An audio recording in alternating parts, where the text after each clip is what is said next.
Okay, folks, we are live. I am Joe De Hoyos, the host of Beyond the Woodline.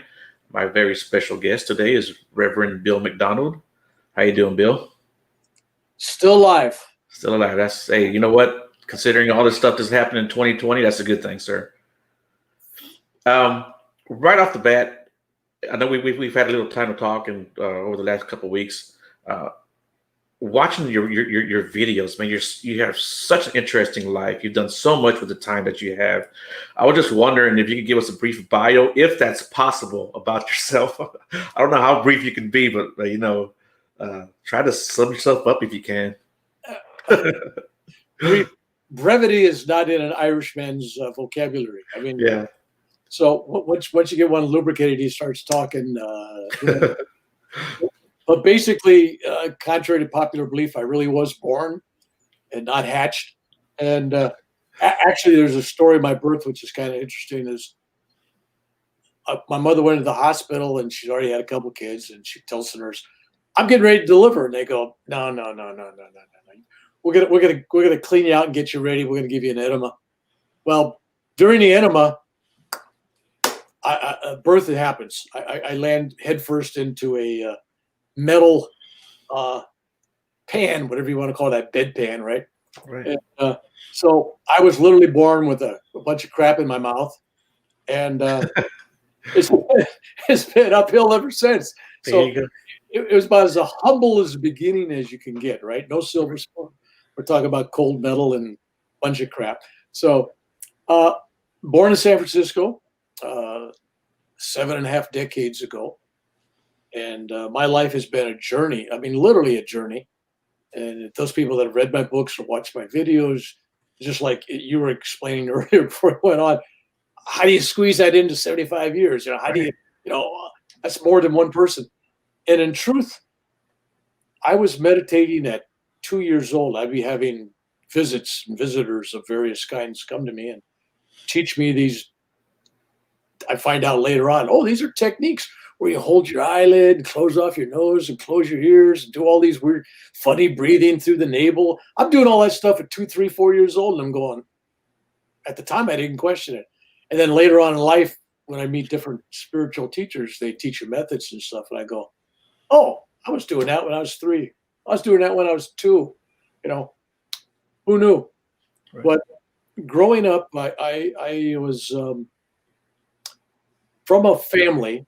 My mother was a fortune teller and very good. She could read cards, she could read people, and her mother was very psychic, and my grandmother's father was very psychic, and I believe for several generations. I may be the 6th or 7th generation of mystical psychics in that line of whatever it is. And I was told before that it's kind of like you look at an athlete. This guy's a famous quarterback, right? Right. His son grows up to be a great football player, and his dad was a great, like the Peyton family, right? The old man, Heisman. So, it's like psychic DNA, spiritual DNA. It's a talent. That's all it is. Guy can play football. This guy can play music. This family, everybody sings. Well, in my family, everybody is mystically inclined. So that's kind of my youth growing up, and it was like my little sister and I. We used to have a game. She was 6, 7 years old. I was a couple years older, and we would do these games. We'd take a deck of regular cards, 52 cards, and the idea was you'd concentrate on a card, and the other person would have to say what it was. Okay. One guess. Say one guess. If it's not right, it's wrong. And it's not that's an 8 or that's a heart or that's a spade. It has to be that is an 8 of clubs. If it's an 8 of spades, it's wrong, right? And my little sister would get 18 to 20 correct, which is pretty good out of 52, just cold shot, right? Right. And I'd get in the 30s, sometimes in the 40s. And I didn't think anything of it. That was a little game we played, right? But I realize now that it's more than random odds. I mean, you got 52 decks and 52 possibilities is that card, right? Right. You guess one, there's 51 possibilities it could be wrong, right? So So that was kind of like my childhood. And at 8 years old, I was extremely ill. I mean, very ill.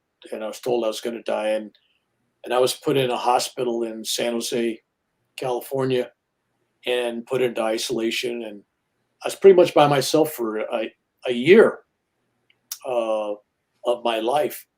The first week in there, I had a near death experience and foresaw events in my life going forward 50 years. I mean, that's another whole show by itself. Right. But I saw the next 50 years of my life transform before me like a movie screen, kind of like the ultimate spiritual PowerPoint presentation. Oh, I'm going to be in a war with helicopters. Oh yeah, yeah. You know, at 8 years old, I had no clue what Vietnam was, and I had no clue what John F. Kennedy was, the president getting assassinated. I saw that as Oh well. wow. But it was like, so when I got to high school, I told my school principal, you know, like days before Kennedy assassination in November of 1963. For those that are old enough to remember the time and the place, I told the principal and maybe another teacher or a couple friends, I go, the president of the United States, John F. Kennedy. I said, he's going to get killed in Texas. I don't remember if I said Dallas or not. I don't know if I was that in tune, but he's going to get killed in Texas. And it literally shot, because I already saw it. I saw it all play out. And even though I saw it in my near-death experience when I was 8 years old, I started having dreams about it 3 weeks before the actual assassination when I was a senior in high school. And in the visions I had when I was older, it was all in black and white, just like old television sets. I mean, I didn't see it in color. I saw it like I was watching it all on TV, you know, with little John F. Kennedy saluting, you know, and the horse-drawn casket Really? street, and the assassination itself. Though the only difference that I have had with the government version, I didn't see it the way it's portrayed in the Warren Commission report. I mean, I saw Oswald up there with a gun, you know, something, but that's not the only shot coming from the only place. Okay. So in my vision, he had a shot coming from the vehicle behind him. Somehow it looked like one of his guards or agents trips or fumbles or something in his gun. Actually, it looks like it didn't look deliberate. It looked like he accidentally shot him. When the shots went off from Oswald, it looks like this guy reacted. Okay. And I have no clue. But so other than that, it was pretty accurate. So I don't know if that's accurate or not, but I don't know if the Warren Commission is accurate. So it's like right. You know, that actually makes sense though too when you think about it. Yeah, I never heard that. That makes sense. Well, we'll think about why would you cover something up? Why would you make it not available for 75 years? Right. But if an agent accidentally shot him, gave him the death shot. I mean, Oswald hit him with a round. Right. But the brain shot came from behind him. And that's the way it was in the vision. So it was like, I didn't see that shot as premeditated. I didn't sense that. I sensed that as something, oh my, terrible. But that would explain why the everybody investigating was hiding things and not making things public, and you know, the autopsy and all that kind of stuff. Everything that kind of buried. But then I went off. So I met my future wife in high school. She was 14. I was 14. We didn't go together till my senior year, in 63. But I knew from my visions at 8 years old that was going to be my wife. And I was 18. I was too young for this stuff, right? we broke up. She went to University of California, Berkeley. I moved to Hawaii the day after high school graduation. And took you take your surfboard, you take your wax, and $40. I mean, come on, one-way ticket. There you go. What could go wrong, right? Yeah. What else do you need? Yeah, that's it, man. I got my wax. Come on. So I get there and I end up meeting this kahuna. I mean, literally a kahuna. I mean, this guy was even in movies in 1950. He was in some movies in Hollywood. They actually cast him as a kahuna, no less. I mean, played basically what he was. I'm trying to think of Bird of Paradise, I think is the movie I remember he was in, with Jeff Chandler. So he was a pretty famous guy. He was friends with President Eisenhower, came out and met him, and a bunch of other people. So this guy was the guy. When you built a highway or a public building or a school or even a hotel, if you wanted to do it right in Hawaii, because the union wouldn't let you do it and the state would kind of, unless you had brought the kahuna out to bless the building site, right? These Hawaiians wouldn't work. No, that's sacred ground. You got to bless it. Oh, yeah. No, this is like in the 50s to the 60s. He would get, back then, he'd get $300 for blessing a highway construction project or a building. And he'd do a ceremony where they're going to build a nice big hotel. And then all the workers, the locals would go, okay, we'll work on it now. Otherwise, it was like bad stuff, right? Right. He had a good thing going. I was there when they were filming a movie called In Harm's Way with John Wayne and Pearl Harbor and everything. Yeah. And it had an all-star cast. I mean, all-star cast. And they would show up at this guy's apartment building, and stuff. And oh, shit, all these people come here for, right? Otto Preminger, I think he was the director. Anyway, I could be wrong on that. But all these guys, anyway, when I say he was world famous, he was world famous. Right. He had a bunch of books and stuff out, which only one book is available now by somebody else. And it's about the kahuna religion, and it talks about him. So I knocked on his door because I was running out of money. And before I went to Hawaii, my little sister had a friend that she was dating this guy, and that was his grandfather. Oh. And said, well, if you get in trouble in Hawaii, this guy knows everybody, maybe help you get a job. So I had his telephone number, his address. So I'm staying at this hotel, sleeping on the floor where somebody let me stay. I only got $40. After a couple of days, I'm down to $10, right? I go, whoa. So I go to the a couple people in the hotel, and I'm asking, where's this address? And the guy goes, see that corner there, which is like 20 feet from the entrance of the door, right? He says, that sign, that's Lili Lukalani Avenue. That's that address. That's that house, right? That's an apartment building right there. It was no less than a 30, 45-second walk from the hotel. It was just across the street, literally. Wow. So I thought, well, that's convenient. So I go knocking on the door, and then this little guy opens the door with his big, huge, round eyes. Picture this, hair, and a wild look, and just, he didn't have a beard. He was clean shaven though, but he had that Hawaiian look, like kind of psychedelic look. It was kind of like weird. And I said, I'm talking, and he's kind of like he's not listening. He's kind of like not there, right? And I said, your grandson said, he says, come in, I've been expecting you. So I'm thinking the grandson called him.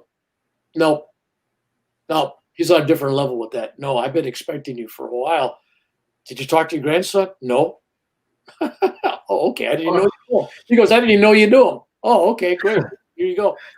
So he says he'd been waiting for me to impart knowledge and information. And he eventually told me that he wanted to make me his apprentice. He says, in truth, in a previous life, I'm 18 years old. This guy's 66 or something, right? Right. And he says, in truth, in a previous lifetime in Hawaii, during King Kamehameha's reign, you were the main kahuna of all the islands, and you taught me. And I'm going, okay, fine. This guy's crazy. I'm thinking in my mind, okay, this is really weird. But he showed me a bunch of stuff and the study of it. It was like, I wasn't looking for that black magic. I wasn't looking for that kind of energy. It was different than what I was doing. Because I saw him and I heard stories about the healings he'd done. He hands-on, he chants, somebody, that they get their health back. They're good. He saves lives, right? But I also heard stories about him chanting people to death. And it's like, that's really dark stuff for me. Right. Now, whether he could or not, the people believed it, and the people that he was chanting against or whatever, they believed it. Hmm. So when I was there, some local businessman had a restaurant, cheated him out of some money. And he told the guy, I want that money, yeah. He says, okay, put the kahuna curse on you. Well, he does this thing, right? The guy goes, ah. Within 24 hours, the guy, first off, has a kitchen fire. He has to stop his restaurant. He's out of business. And that afternoon, he has a heart attack. He ends up in the hospital, and he's practically dead. Within 24 hours, this curse, right? And I'm thinking, I wonder how much of that is placebo effect. Right. But the guy believed it, right? So he calls up and says, I'll pay you the money I owe you. Take the curse off. So, okay, the curse is off. The guy gets better. He walks out of the hospital. So how much of that is stress induced by belief or whatever? Coincidental, the fire, coincidental. But I saw that manipulation, and I'm going, he either has the power to do that, which I believe he did, Hmm. and that's not right. You don't do that. Your enemies, you bless, you love. That's my philosophy. Right. So I saw that at 18 years old. I know that's not the way I want to go. So I decided to leave the islands, come back to California, and got rid of my surfboard, and came back with nothing basically. But when I was leaving, this kahuna, David K. Bray, in case somebody wants to look him up on the internet. K, the middle name is like David K. The K is like about 20 letters long. I couldn't even say it right, but it's he was a real deal. And there's been passages in books by authors nowadays writing about them like an anthology or something. They're talking about, the wise spiritual people of Hawaii. His name always comes up. In fact, one of my, let's see, not the last trip, but one of my last trips to the Big Island, I found a book sitting on a shelf. I go into the store, and it's Hawaiian crafts and stuff. And they had books on the shelves and stuff. So I go up to the guy that's running the place, and of course, this guy, he's not in Kahunaism all. He's actually a Mormon. I could tell by he had something on the wall and everything. So he's Christian. And I said, "You got a book by this Kahuna, David K. Bray?" And he goes, "We don't carry any Kahuna books." I go, "Really? Okay." So I walk over there, and there's a book about Hawaiian, family atmosphere and all this kind of stuff. It was Hawaiian history or something. And I just pick up the only book I picked up the entire story. I pick it up and I just go boom. And there's a whole chapter on this guy. How he blessed these hotels, how he met Eisenhower, all these stuff. I'm going, that's the same guy, right? There it is. I walk up to the guy, I go, here it is. And then I flipped on the back cover of the book, and there's a blurb about him that's 4 or 5 sentences long, like he's a vital part of the energy of this book. And he goes, I didn't even know I had that book. I go, okay, all right. So the guy's famous, right? But before I left Hawaii to come back to California, he took me aside. He says, I'm not afraid of anybody in this world. He says, but there's only one person that I'd never want to tick off. And I'm looking at him and go, I'm 18, right? He's 66. He looks at me and he says, you have more power than I do. Go with my blessings. I mean, he didn't want to leave any bad. Not if he really knew me, there's no way to. It's always love your enemies, right? But I saw what he did with these other people, and he picked up on my disapproval of that. Okay. And then when I was in Nam, and I flew my mother to Tokyo for an R&R. She'd never been out of country, and I was in Vietnam. I just got blown up and everything. And I said, I called my mother. She enjoyed a trip went on my R&R, so I met her there. And I told her a long time ago about this kahuna, but I also told her stay away from the guy because there's bad energy there. And when she left Tokyo and left Japan a few weeks after I left for R&R, she stayed for a few weeks. She stopped over in Hawaii and met up with this guy. Oh. They were in cahoots there for the last few years of his life and her life. I don't know what was going on, but I heard all kinds of stories and things. So the guy was very intimately involved in my family and things, but he avoided me. So that's the Kahuna thing. I'm trying to give you a snapshot of my life, and I skipped over so much, but basically that's kind of the genesis of my young days. Of course, then I tried to join the military. I tried to join the Navy, the Marines, the Air Force, Coast Guard, the Army. 4F wouldn't let me in. Hey, you got physical. They look at my medical records from when I was a child, and they go, "Now you're trying to get in and then get benefits and claim, we've seen through that, right?" I said, "Okay." So I went and joined the Merchant Marine. Passed physical. They didn't care. Boom, got all my shots for overseas, and then I'm getting orders to go to Vietnam with the Merchant Marine and make good money. I'm shipping over to Vietnam. And they go, "Oh, before you get on the ship next week, you got to get a clearance from your draft board." Yeah, okay, piece of cake, right? I just been 4F'd. And so I'm down there, and they say, "Okay, we're going to put you in for voluntary draft." I said, "What do they mean?" "Oh, we're going to put you in for a physical tomorrow morning. Go through the motions here." I said, "Okay, great. Be here at 4:30 in the morning, San Jose. Going to bus all you guys to Oakland induction center." That should have gave me a clear induction center. That should have gave me a little clear-headed thinking where that was going to go. I mean, induction center. So anyway? So I go there. I go through the same doctors that I was just there 1 week before, getting a 4F. Same doctors. They don't remember me, of course, because they're doing thousands a day, literally.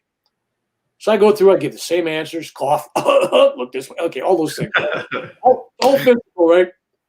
And I get there, and the guy goes, "Well, I see you got some medical issues, but you look okay to me." He says, "Let me see your hands." And I do this. And he counts them. "Yep, you got 10. You're good." I go, "That's it?" He says, "Yeah, they're going to pull this, you got disease stuff with us, kid. You're trying to get out of this. We know that. You're 1A. You're going in today. Bye." I'm going, "What?" So when I tell them the truth both times, the first time they think I'm lying to get in. And then when I tell them the same story later, I'm lying to get out. Same doctors. One's 4F, one's 1A. For those people that are too young to know, 1A means you're the top of the heap. You can take you, no problems. 4F means you ain't fit for military duty. And so I said, "You can't draft me. I'm joining." There you go. And this old sergeant sitting there with they always got a coffee cup in their hands, right? "Kid, come here. all these guys are going. There's 300 guys there, right? That are going in. All these guys are going to Fort Ord. They're going to infantry. I'll get you to school." "Oh, really?" "Helicopters. That's where it's at." "Oh, great. Okay." I go there. There's 300 guys at my basic training camp, and every one of them gets sent to helicopter schools. And I'm going, is there a shortage on helicopter guys, right? So I'm in the school, and then you learn to be a mechanic. And I go, "Okay, this is good school." Yeah. That's good. The last 2 weeks, they got me firing a machine gun. I'm going, "I thought I was a mechanic." "Well, you're both, man. You got a machine gun. You're up in the helicopter." "Oh, okay, fine." Okay. So anyway, that's another whole story. So, well, you can't force me into this stuff. I volunteer for Vietnam. "Oh, okay, great." So I ended up in Vietnam, and I got there in October 1967, and as we talked about before we went on the air, came back in the great, beautiful summer of love, 1967, right in the city of San Francisco, and got a whole new surprise on, whoa, the world's changed. Things are psychedelic. I didn't even know that word psychedelic when I went in the Army. I go, "What's psychedelic?" I mean, what is that? So in Vietnam, lots of unique, some people say crazy, out of the world, mystical, magical, supernatural experiences happened. My issue was I have a big mouth, so if I knew somebody was going to get killed or the aircraft was going to crash and burn, I would say so. You don't do that in the military. After a while, people come to investigate you, right? Like, Right. how do you know all these aircrafts are going to, crash? How do you know this guy's going to get killed? Anyway. So I got orders one day to go flying on a helicopter that wasn't mine. I was a crew chief door gunner on a Huey. Okay. I came back and mine had to go in for maintenance the next day, and I was actually going to get a day off. And the sergeant comes up to me and goes, "Hey, Mac." You know, being McDonald, they got to call you Mac, right? Yeah. Every Irishman, every Scotsman they're all Mac in the army. Hey, Mac, Mac. Okay. So I wasn't used to that. So I go, okay. He says, "You got the day off tomorrow, but instead of having a day off, how about another day of combat? I'd like to fly tomorrow, right?" I go, "Geez, Sarge, that's right on the top of my list. Just what I want to do." He said, "No, seriously, it's not going to be a big deal. Just milk runs, basically go out and move a few troops around, maybe some wounded." Yeah, okay. So I go there, and he tells me, go do the maintenance on that helicopter. That's yours tomorrow. And when I went out there and just put my hand on the metal that this helicopter, the body of the helicopter, for lack of a better expression, just touched it, there was an instantaneous vision and knowing what was going to happen on that helicopter. It's going to take me 3 minutes to tell you what that was, but it only took that for me to see it and know it, right? Right. So when I touched the helicopter, okay, now suspend time now. Now we're not in time and space, and I'll tell you what I'm seeing in that.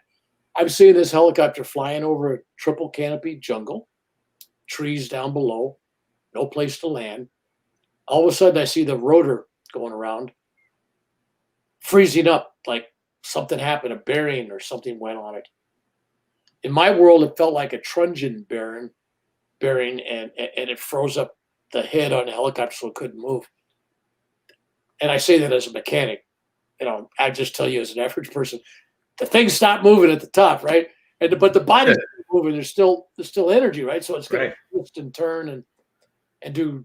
It's going to be a gyroscope up in the sky out of control, and it's going to crash into the top of that jungle and end up on the ground eventually, and it's catching on fire, and it's going to explode. And I watch bodies flying out of this thing, all on fire, and I see this blaze of forest fire going on. And so I see all that just like that. So I go, "Oh man, something's wrong here. Something's wrong." So I kept looking for something wrong with the head, right? So finally, in aviation, you got a log book that the crew chief and the pilots have. Hours flown, the engine time. And if anything's wrong with it, like the pilot could say, this is shaken or this is whatever it is. And the crew chief could, if I do something, I write on there, took out oil filter. It's a red X. Don't fly. It doesn't have an oil filter on it. Until I sign it off. I sign off that red X. There's another symbol I can't remember, but in the logbook you say it's okay. I checked it out. So I put a red X in there saying, and I just said, "Rotor head, something's wrong." And I would not sign it off. And so they got all mad at me, and they sent 3 guys out, 3 super techie kind of mechanics, the best we had. And I told them, I said, "I don't know what's wrong with it, but I know it's going to crash and burn tomorrow because this thing's going to stop turning." And they kind of give me that look. Yeah, okay, all right. What have you been smoking? And I don't do any of that, right? What are you doing, right? Right. And so meanwhile, they look it over and they're going to put their name on this, signing it off, right? Because they said, "Well, we saw it's okay, sign it off." I said, I don't want my name on that logbook. If you think it's good, you sign it. So they signed it and said it was flyable. And I said, "No way." So I go to the commanding officer of the company, and I tell Major, I go, "Major," I said, "that thing's going to crash. It's going to burn. It's going to kill everybody tomorrow. On that, something's going to happen to the rotor." And he says, and he asked the basic questions. Have you checked it out? Okay, yeah, everybody's checked out. Everybody says it's good to go. Good enough for me. I go, "Not good enough for me. I'm not getting on it." He says, "Well, that's your orders. You're going to be on it." I said, "I tell you what, do whatever you want to do." He says, "I'll court martial you." I said, "Okay. Give me another aircraft to fly on. Give me one going into combat. I don't care. But I ain't getting on that, and you can court martial me in addition to that." "Well, you guarantee it, young man. I'm going to court martial you. You have an order to fly that, and you're on flight status." I said, "Okay, great, court martial me." So I go back to the billets, which we used to call a hooch. And it was just a bunch of bunk beds in there, and it's got screen halfway up so the bugs don't come in, and a tin roof. typical dirt on the outside. So when it rains, it's all mud around you. Anyway, so I go in there and there's a new guy, Alger Durrell, and he just transferred in, and he volunteered to be a door gunner on a Huey. Door gunners on Hueys, very short life span over there. Lots of them killed, injured, maimed. A lot of action. I mean, think about it. Even the pilot's got a seat around them that's armored plating, Right. and it pulls out to the side, so you only can come up at a certain angles for them. So even they're safer than the guy. The gunners sit back there, the crew chief and the door gunner, and actually they're both door gunners, but technically you're a mechanic, and the other guy just cleans the weapons and helps cleans the aircraft. All right, so he's the infantryman on there. But there you are sitting there, right? And you're sitting on a canvas seat, canvas. And you got all the doors off. Yeah. No doors, just air. So you're sitting there, and when you're landing into a what you call a hot LZ, a hot landing zone, Right. I mean, it's under fire. You got to slow down to park it, right? I mean, Right. you got to actually stop, and you don't just whoosh, whoosh, like Right. a Harrier jet, right? It's like you got to kind of float in, big target, and everybody shoots at you. And when you're on the ground, you're a major target, right? So, and then when you're on the ground and taking off, even though you got a machine gun, you really can't shoot back very much because you just drop friendly troops on the ground, so you're not exactly sure where everybody's at.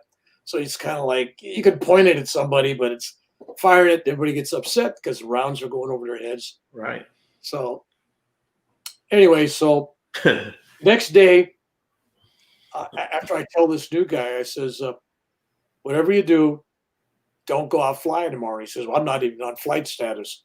I just got in here this evening, right? And I said, okay, but don't go flying. Don't volunteer for nothing. If you're asked, don't go. I said, if you go tomorrow, if you leave on an aircraft tomorrow, if you leave and I gave him the number of the helicopter. I said, if you go on 744, whatever the number was, I said, if you go out on that helicopter, you're never coming back. I didn't have the expression then, but had I watched the movie Dead Man Walking, that's the term I would have used. Okay. He was a dead man walking. It was like Right. and when I shook his hand, I broke down and cried. Now here I am, I'm 21 years old, I think at this time, 21 years old, and I got tears rolling down my cheeks would shake just from shaking his hand. And he thinks I'm nuts. Everybody in the company thinks I'm nuts, and they know I'm facing a court martial for disobeying a direct order, and they've heard all the stories and everything else. So I go to bed that night, and I feel really uneasy about it because it's like, all right, they don't have enough crew guys. That ship will probably stay there. It's not going to take off. I'm feeling good. I get in an aircraft. We're going out on a combat assault. I'm going to get shot at, and I'm going to shoot back. That didn't bother me. What bothered me the whole day was, where's that aircraft? And was that guy dumb enough to get into it after I told him he shouldn't? Right. Like, who am I to tell somebody, right? But I'm gone, and I come back, and it's about 4 PM, and I see when we land, the other helicopter's gone. So I ask around. I said, "Yeah, it's been gone all day long." I said, "Well, when's it due back?" Well, it's several hours overdue now. Oh man. I said, "Wait a minute, it's not like delayed at O'Hare Airport in Chicago. Right. Snow to be cleared off the runway. This is a helicopter. It only carries a couple hours worth of fuel, and if it's gone 3 hours overdue, it is parked someplace, hopefully parked and not crashed, but it's not flying around lost, right?" Right. So I go bursting into the commanding officer. Remember him? Beginning of the story here, commander's office, and I go, "Hey, how dare you?" I mean, he's the major, right? He's in charge, right? "How dare you put a crew on that ship and send it out after I told you?" He says, I'm in charge of this company. I'll send anybody out I want. Who are you to tell me? And I said, "Where's it at?" He said, "Well, it's overdue." I said, "No, it's not overdue." I said, "It's crashed and it's burned and those guys are dead and it's on your head." And he goes, "Get out of my office." So I'm going to court martial you. So I'm out there, and the pilots hear about it, and the pilots are putting together a search and rescue. And I'm telling them, no, it's not a search and rescue. It's a search and recovery. And they don't want to hear that, right? Because right. And it turns out that they had only one door gunner, not two. They couldn't find anybody else. And they got this new guy that came in, and he picked up infantry guys. What they did is they had two guns on there. And when they pick up an infantry guy, they just set the other infantry guy, because they know how to use a machine gun. Right. They didn't have to, so they always had another gunner, but they didn't have one from our company. So he was out there supporting, and he was dropping the mail off, dropping food off. I mean, it was like easy. It was a milk run. It was just easy stuff, right? Replacement troops. But he was missing, and it was missing. So these pilots are getting ready to go out on this, and they're looking at each other, and they go, we don't know where we're going. Nobody knows where the aircraft's at, right? And then one of them jokingly says, well, ask Mac over there. He seems to know everything about this. So they asked me if I knew where it was at, and I said, let's go. So we get in the helicopter, and they go, okay, Mac, which way? And I just point, I just point. And these guys, I mean, we're talking about the Army, right? They go, okay, let's go that direction. It's like, duh. I mean, it's like, no, there. Let's just go there. And it's starting to get dark. Sun's starting to go down. And we're flying 15 minutes, maybe. You can't see our home base anymore. And all of a sudden, there's this glow of fire on the horizon line, a forest fire. And I point to it. I go, that's it. How do you know? That's it. Fire out in the middle of the jungle where there's nothing else going on. Yeah, that's it, right? Didn't have to be psychic at that point. They fly over and we're circling around it. We look down there and there's this twisted wreckage of this Huey helicopter. And there's 8 or 9 bodies that are laying around that are charred. They've been burnt. I don't know if you've ever seen a burnt body or pictures of a burnt body, or just a piece of charcoal down there. It's hideous, and you could smell it still. I mean, it was a smell like barbecue or something. It was really crazy. Maybe that was my imagination, but it smelled like burning flesh. So I had a rope. I brought a rope along, and I tied it on the thing, and I was going to have them drop me down into the jungle by myself. And I go, no, we don't want to hang around here. They didn't know if it was shot down or what, right? Doesn't look like there's any survivors. I said, why don't I make sure? I'll go down there. So they stopped me from climbing down the rope. And then a few years later, I thought about that. I go, that wouldn't have been too bright on my part. I mean, I could climb down a rope pretty good, but not even high school gym class that I was ever able to successfully climb back up a rope. Right. I don't know if you ever climbed a rope. Climbing a rope is pretty hard. Yeah, it's hard. You try to go 30 feet on a rope with no knots in it, just a straight rope. Yeah. I'm going, I'm glad they didn't let me down there, because I had been down there till the next day for the rescue, right? So we go back, and everybody's not talking to me. It's like, wow, when you make a prediction like that, it spooks everybody out. You're not a hero. It's like, wow, So I did that a few more times, and it didn't win me a lot of friends and influence people, but it did get me to be investigated by the military. They sent out, I believe the Army's equivalent to NCIS is the CID, whatever that means. And they sent these investigators out, and then a guy was kind of a civilian guy, but at the time I didn't know. Now I know. Years later, now I know. So they spent 3 days in a hot canvas tent in Vietnam. A canvas tent, no air conditioning. We're sitting there. They got me in a stool, literally a stool. Boom, boom. No back on the chair. Uncomfortable as I could be, with a 100-watt bulb hanging down a cord from the top of this tent about a foot above my head. Literally, they made it as uncomfortable and miserable as possible. But these guys are sitting there grilling me. These 3 guys are taking their time. It's like a tag team. Right. And there was no good cop, bad cop. It was bad cop, bad cop, bad cop. It was like, what'd you do to kill these guys? That helicopter that crashed. Right. Nobody could know it was going to crash, and nobody could know how it was going to crash. And we're going to figure out what you did. If it's going to take us the rest of your life, you better be looking over your shoulder, because we're going to arrest you one day. The FBI, CIA and everybody else going to come. They're going to get you. You kill these guys. So they did 3 days of that stuff on me. Couldn't find out nothing. I kept sticking by my story. What's your story? I go, my story is same as it was the first hour I told it to you. I knew it was going to happen. I saw it happening, and it happened just like I said. And I had to keep repeating that story and keep repeating that story. All right. Go forward now. That was 1967. And you go forward to 2012, 13, 14, sometime 14, sometime in there. I don't even know. I got it in my book someplace probably. But sometime in the late, just a few years ago, before my book came out, my third book, actually my fourth book. Got to keep track of these things. Before my last book came out, that's accurate. Before my last book came out, I got a phone call. It was on my home phone landline, and my landline identifies, and it says Langley, Virginia. And I go, that's an unusual place for a junk call to come in from, right? One of these Right. So I'm going, because I don't normally, so I finally answer it. And it goes, the guy identifies himself, and he says he's a contractor, whatever that means, for the CIA. I know what that means.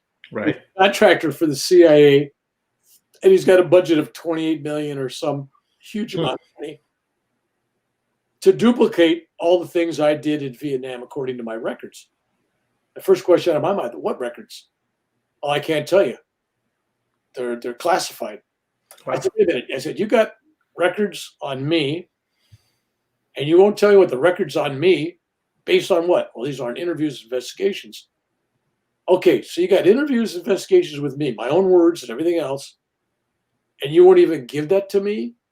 Well, we'll give you a redacted copy, but the only thing you're going to read is your name and the date. I said, how could that be top secret? I mean, come on. Right. So he says, no. We were looking at you, and you're not the only one. He opened his mouth up, right? This guy. Oh. And I go, what do you mean the only one? He goes, oh, wait, I kind of rolled on. And he says, and then finally, after talking to me for about an hour or something, anybody that had all the kind of psychic events and stuff, weird things, they went out and interrogated them, tried to shake them down to see if it was real or not, right? That's why they try to shake you loose. And then those that weren't shaken loose, then the third guy, this civilian guy, CIA operative of some kind, and he'd be taking notes, he'd be writing up, but they tracked these people. Oh. Because there I was living in Elk Grove, California, not famous or rich or anything. And these guys got my personal phone number, was unlisted, knew exactly where I was at, exactly what I've been doing. And I'm going, how the hell do you know all this? Oh, we can't talk. But so apparently they did this not only in Vietnam, but they did this in the current wars and stuff going on now. Right. And they put a group of people together, Stanford Institute of Studies, I think it was, whatever it's called, research, whatever it is, Stanford, where they did the remote viewing stuff. Okay. Ex-military guys and CIA and civilians and everything else. But those guys were kind of selected out of a pool of people they've been studying as well. And from what I can gather from some of those people and from some other people that I know working for the agency, there's a group of people that are on the job, apparently active, very small, tiny group that has its own code name, which I don't know if that's classified. But for those people that don't know the code name, we all jokingly refer to it as the Jedi Project, right? It's the Jedis, right? Mm-hmm. So they were trying to develop this group of super troopers, kind of like special forces of the paranormal. As crazy as that sounds, and it really sounds crazy when people tell me that, I don't have firsthand knowledge, but I got secondhand knowledge. And I know that I was on the list and they've been following me for all that time, right? Right. So that's like really strange. Anyway, I don't know that. You asked me about the early part of my life in a synopsis. I got sidetracked. I apologize. No, man. It's like I said, you've done so much, in your 75 years. And I mean, just up to 1967, I mean, you skipped over so much stuff, Oh, Vietnam, there's miracles, there's things. Bullshit. at me and go around. Let me tell you an odd thing that happened with the VAs. We're talking about the Veterans Administration. Uh, I as a prelude to that. So let me give you the prelude first. In my first book, Spiritual Warrior's Journey, I wrote about an alien abduction that happened to me and my two of my sisters. Now, if it only happened to me, I probably wouldn't have put it in the book. Mhm. If it only happened to me, one sister, I probably wouldn't have put it in the book. But it happened to three of us eyewitnesses, right? So when you have three people have the same exact memory, same experience, you got to say, maybe there's something there. Even I go, maybe there's something there, right? But when I was 5 years old, 6 years old, living in Oregon, I had this experience where these aliens came in through the wall. I mean, just there they are in my room with the almond eyes, Right. short, kind of like the typical pictures you've seen where they show these little guys. But these guys had covered like a uniform. They had like coveralls on or something like a uniform. That's all I remember of what they were dressed like. But I was little. They were taller than me, but they weren't tall as my parents. So I see them come through the wall, and there's like five of them, maybe six, but five. I'll go with that. And I'm screaming because I see them, right? Ah! Right. Of course, I wake up my brother, and he's yelling at me, and my stepdad comes in. Of course, as soon as everybody starts yelling, they're gone, of course.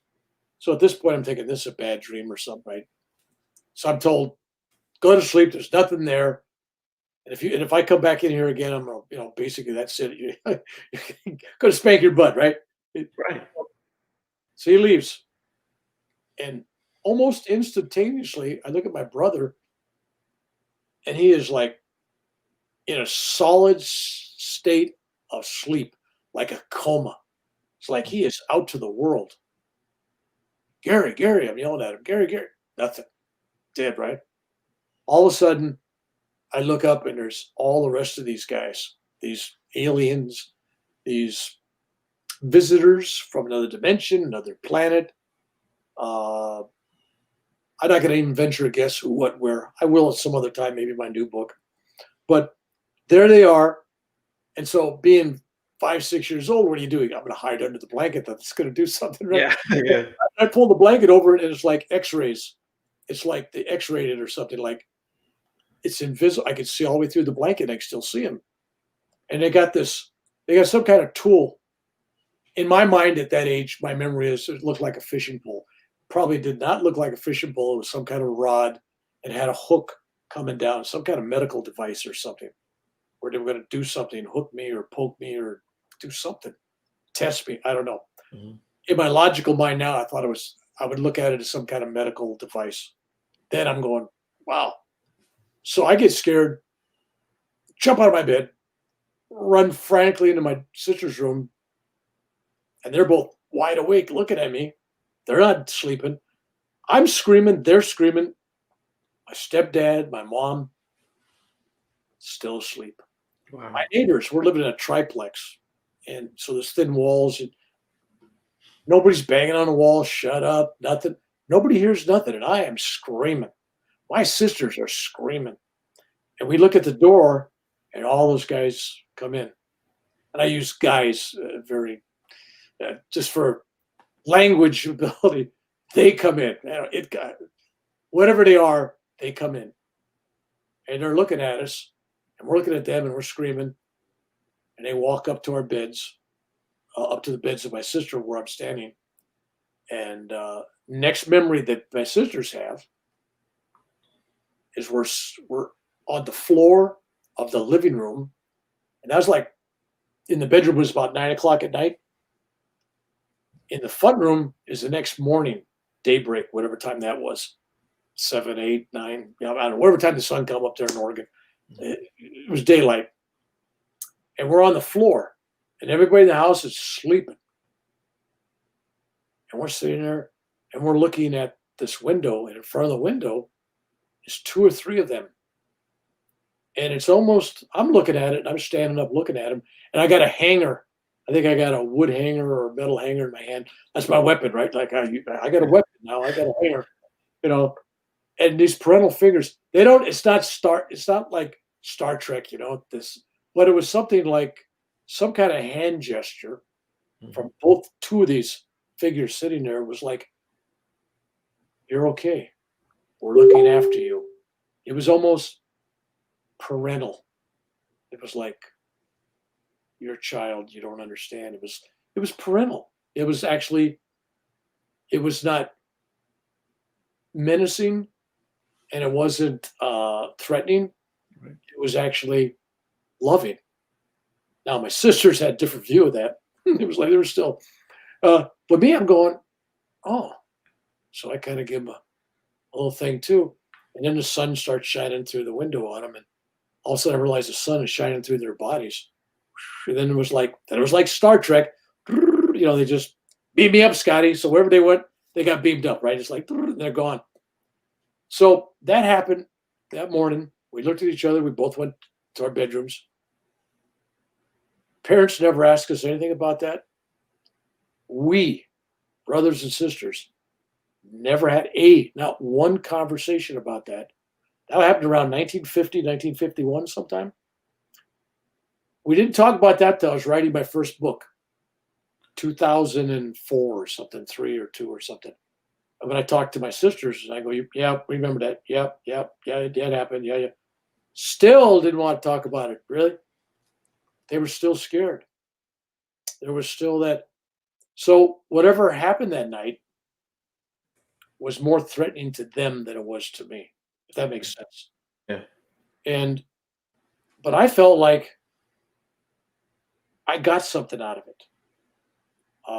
I came back and I was revisited, quote unquote, revisited by visitors, we'll just put it that way, visitors for the next decade, where I'd find myself in the morning, boom, back in bed, and somebody be holding my hand, but then when I open my eyes, there's nobody there, right?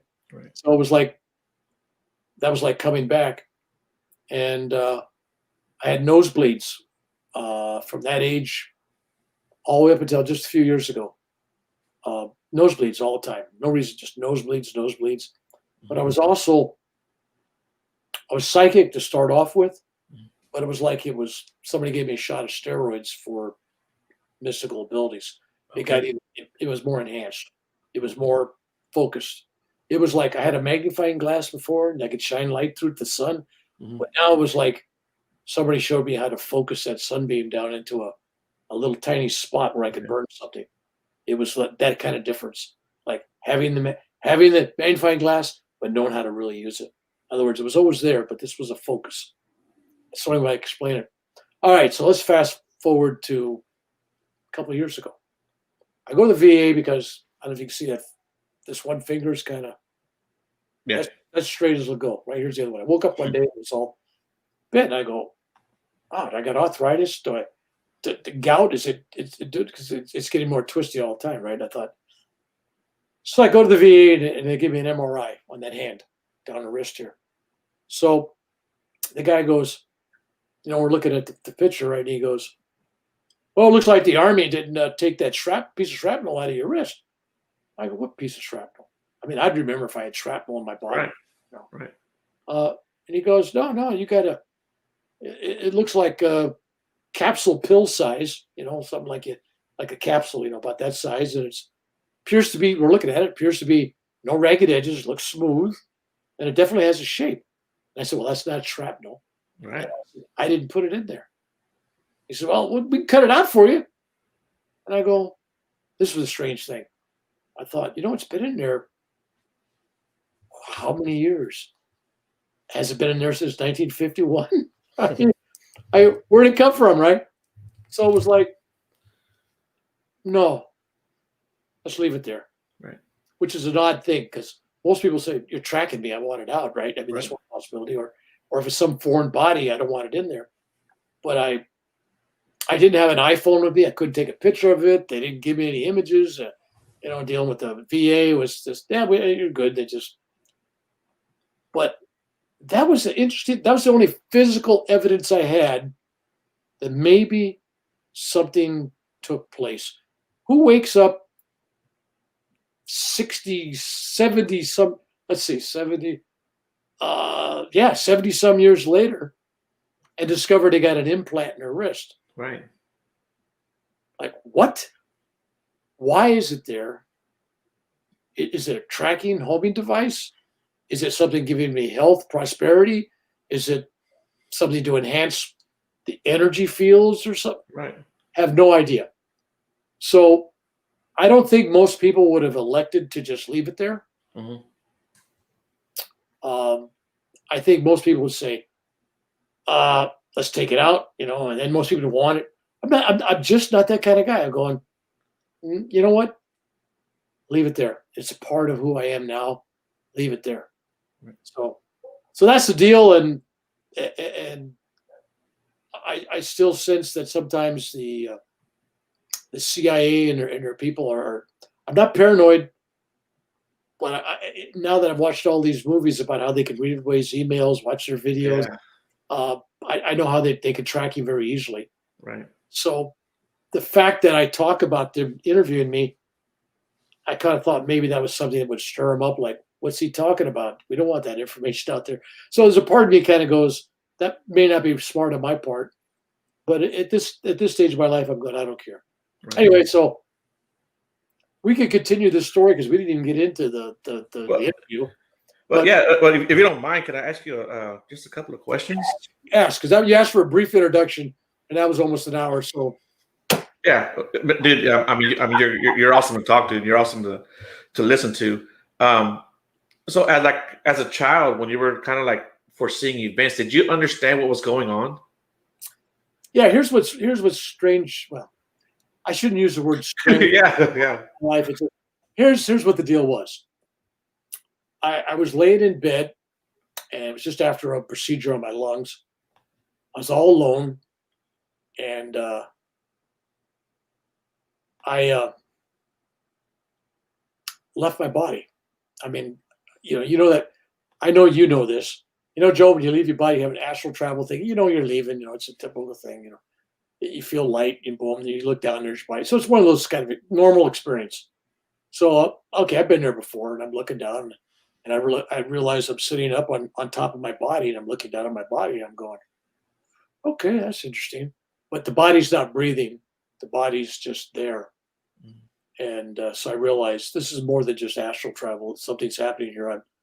I've left the body. And then the room lights up. I'll give a real brief account on this because I know we're in overtime, sudden death overtime here. So I leave the body, and I'm looking around the room, and it's like the room is like lit like a bright sun. It's like you got lamps all around. And I look at them, and it's like clouds. They're kind of cloud-like whiteness. And from that whiteness comes this great love. I mean, great love. And anybody's had a quote-unquote near-death experience or even a spiritual transforming experience, an STE, will feel it at times too. There's this overwhelming bliss, joy, feeling of being loved. And as I've explained it many times for different things that have happened to me, it's one of those, imagine you got 1 million or 2 million Italian grandmothers and mothers, right? They all want to pinch your cheek and hug you and love you. It feels 1 million times greater than that. 1 million times 1 million of those experiences. You just feel embraced. So you may have I felt alone as a child. There was nobody around, no adults, no parents, no nobody. I've been in a room by myself. And I'm having this experience, and all of a sudden I went from feeling alone to feeling great. I feel like there's a presence there, and the presence wants to give me a message. And I look around the room, and it's like you're showing a video on a cloud, right? Not on a sheet or a screen, but like on a cloud. And these events are taking place. I'm watching them progress through my life. I'm watching meeting my wife to be in high school. I'm watching me getting married. I'm watching having 2 children and what they look like, where I live, where I work, and going to war. I had no clue what that was about, but I saw the helicopters and all the stuff going on. and saw battles and things. So when I went to Vietnam, just as a to backstep, so when I went to Vietnam, there was no great fear. There was no tribulations. There was no like unknowing. It was like, well, I've seen I get out of here too, so I'm okay, right? And I get out of here with all my pieces. So it's easy to be a hero when there's no visions of consequences, right? Okay. The real people that deserve medals are the guys that are afraid and they do it anyway. Give that guy a medal. But if you're not afraid, boom. So there I was, and I saw all these events going 50 years in advance. I'm looking down the bottom of the thing. We got all kinds of questions asked. I will go to these questions when I finish this story. So Okay. I think there's somebody in there named Roman or something. So I didn't want them to be hanging there waiting for my answers. But anyway, so I saw 50 years in advance, and then it just stopped. So I was 8 years old. I figured, well, that's going to take me to 58, almost 59. Almost 59 it went to. And my whole life after that was deja vu. I mean, everything that happened, including the Kennedy assassination, all this stuff. It was like, oh, yeah, this is the part. Okay, this guy's going to walk through the door and tell me this, right? It was that kind of thing, right? So the next 50 years was all deja vu. It was like I knew exactly where it was going to go. And then it ended. Now, in that dream, I also saw a series of two numbers, 29, and then it would flip around in the sky or the air or the clouds, and the 2 would turn into a 5. Now you can kind of twist a 2 and it looks like a 5. Well, it turned into a 5. So it was 29, 59, 29, 50. I go, what is that? So I had no idea. So I thought when I was growing up, well, maybe at 29, maybe I'll have a close encounter. I may die at 29. Maybe at 59, that's the end. I die. And then somebody told me something else, but let me go with those two premises. So I go to India. I'm 58 and over a half, almost 59 years old. I'm in India. I'm going to the sacred cave in Himalayas. I fall off a 30-foot cliff. I land on a rock. That's another whole story for another day. I have a near-death experience there. Boom, I get through all that. And that's a beautiful story, but trust me, we don't have hours. So Right. I come back from that trip to India, and you would think if you fell off a 30-foot cliff hiking on a mountain in the Himalayas, right? And you have no pulse, your heartbeat's gone, and a cobra crawls across your feet and revives you like jump, oop, and you jump up. And you saw yourself laying on a rock and you were dead. You had a near-death experience. You would think that that would be the first thing you did when you got out of the jungles, right, into the city. You'd say, I should probably get a doctor to check me out. Like maybe something's wrong. No, I was like in late October, early November of 2004. I didn't go to a doctor till the first or second day of February 2005.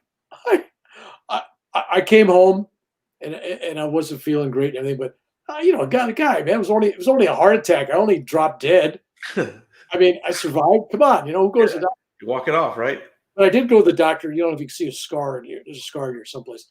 But I had a growth. All of a sudden, when I came home, I had this cancerous tumor in my forehead, right on the spiritual eye.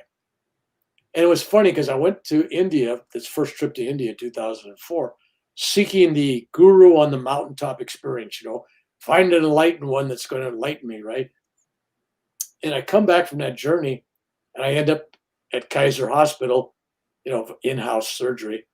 And they operate on my spiritual eye and they take out this cancerous growth, right, a tumor. I get 9 stitches. And instead of being upset by it, I'm just like, wow, you come back from India and they do surgery on your spiritual eye and take out the cancers. I mean, symbolically, it was just like, wow, that's cool, right? And my wife was really upset with me because I wouldn't put a bandage on it. I walked around with all these stitches. I said, no, that's cool. That's just really good. She goes, you're gross. You're gross. Anyway, so finally I have another 2 or 3 heart attacks, collapse on my garage floor a couple times. And I finally decide, maybe God's trying to tell me something, right? So I tell my wife I'm having a heart attack right then and there. But I just calmly talk to her like I am now, and I go, I'm gonna go check out my doctor at Kaiser. I'm not feeling good. I'll be back. Well, want me to take you? And I go, no, no, no. I'll drive. So I get my pickup truck, shifting the gears and everything, 5 speed, drive down the highway, 7 miles. You get to the ER parking lot. And if you know what a hospital ER parking lot's like, there ain't no parking spaces. So Right. you gotta go 10 minutes looking for a parking spot across the other side of the hospital, walk all the way back, walking, having a heart attack, walk in the doors, not the ambulance door where you get immediate attention. I walk in the walk-in door, and there's a line of 18 people. I counted them. I had a lot of time to count them. I was in line 20 minutes. I know it was a little over a minute a person. And I'm standing there having a heart attack. I get up there and they give me a clipboard. Fill this out. Do you have insurance? Yeah, of course. First question. First question they ask you, do you have Right. insurance, right? You gotta love America, right? Right. But I went into the hospital in India for another heart attack years later. Nobody ever asked me that. They just go, what's wrong? Right? Anyway, America. So there I am. And then they got a form that says, why'd you come here today? And I go, I print out there, I'm having a heart attack, period. So now I get in line to turn that in, and there's 5, 6 people ahead of me. And I finally get up to the nurse, and I gets the clipboard. She looks at it and she goes, it says here you're having a heart attack. And I go, yeah, I'm having a heart attack right now. And she goes, well, we'll be the judge of that. She says, how'd you get here? And I said, well, I drove. She says, you drove yourself? Yeah. And you parked out there? Yeah. You waited in line over there? Yeah. Yeah, your heart attack. Yeah, okay, fine. Let me listen to your heart. So she puts a stethoscope on my heart and she goes, sir, you're having a heart attack. And I go, yeah. And then she's more excited than I am. I'm just like this, right? And then she's calling for a gurney, and all these people coming, bells and whistles and things, and they put me on a gurney and they shove me out of there. And I'm going, I told you I was having a heart attack. I mean, it was like, come on. So, but she goes, yeah, but you didn't say nothing. You didn't grab. I said, I'm always like that. It's just, okay, I'm having a heart attack. Let's deal with it, right? So I go, and there's an end to the story, and I'm taking you to that point. And for that lady waiting for the questions to be answered, I'm coming there. So the doctor goes, he looks at me and he goes, oh, we should do open heart surgery on this. I mean, this is bad, blah, blah, blah. And I said, well, you know what? This is kind of all unfair. He said, what do you mean unfair? I said, look, I've been a vegetarian for over 6 decades. I said, I don't smoke. I don't drink any booze. I don't drink any caffeine. I do yoga. I meditate. I'm not hyperactive. I'm calm. Stress doesn't bother me. And he looks at me.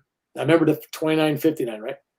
He looks at me and he goes, if I had to hazard a guess, looking at you and your genetic makeup and what's happening in your body, I would have guessed you probably would have been dead at 29 years old had you not changed your diet and led that good life. He says, instead, you're just a couple weeks away from being 59.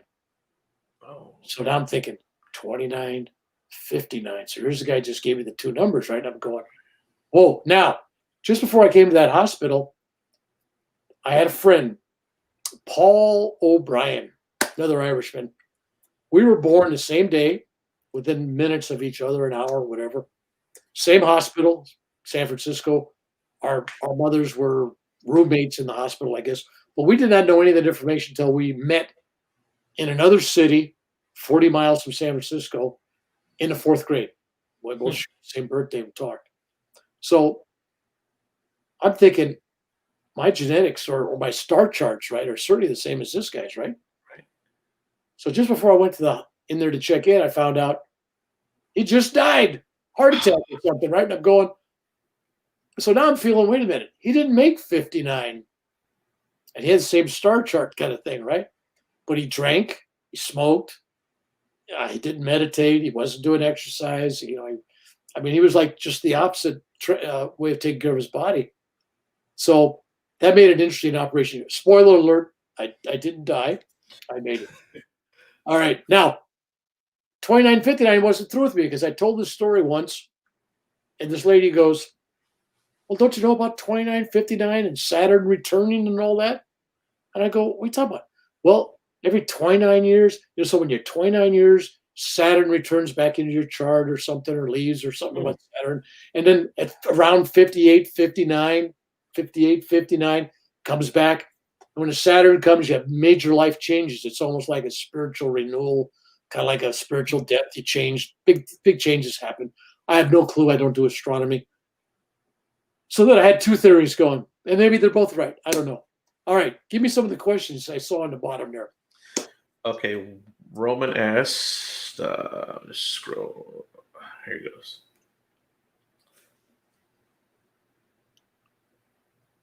Okay, have you ever woken up and found tiny rubber metallic circles on your skin? No harmful kind. I've woken up with little marks that kind of look like, if I was a drug addict, I would think I was taking drugs.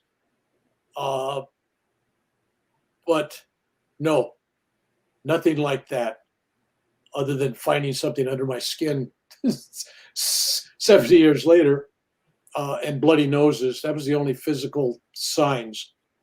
But no.